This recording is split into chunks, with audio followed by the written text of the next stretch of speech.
natanong ko siya ulit kanina lang kung gusto niyang kumain ng something. So natanong ko kung gusto niya ba mag-apple, mag-watermelon, pero ayaw niya daw. Tapos sabi niya gusto niyang kainin sa adobo.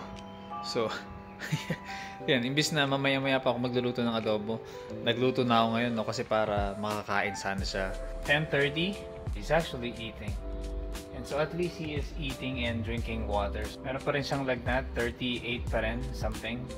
Pero at least kumakain. As requested, adobo. So hindi ko na-expect na kumain siya ng madami ngayon, pero hopefully kumain siya nga ng madami. He's so focused on watching Obbies.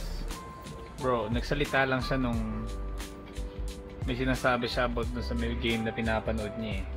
At least he talked.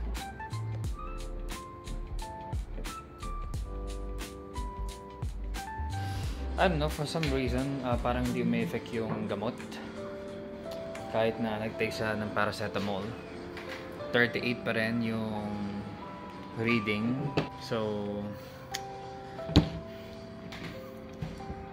grabe lang, no? I mean, ang hirap na ganito. Medyo mahirap yung ganito situation, no? Especially kapag I don't have any knowledge.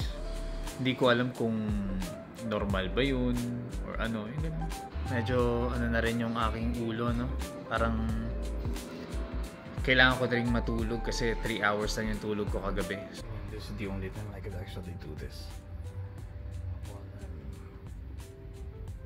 Looking after my son. Bro, I really feel sleepy now, bro.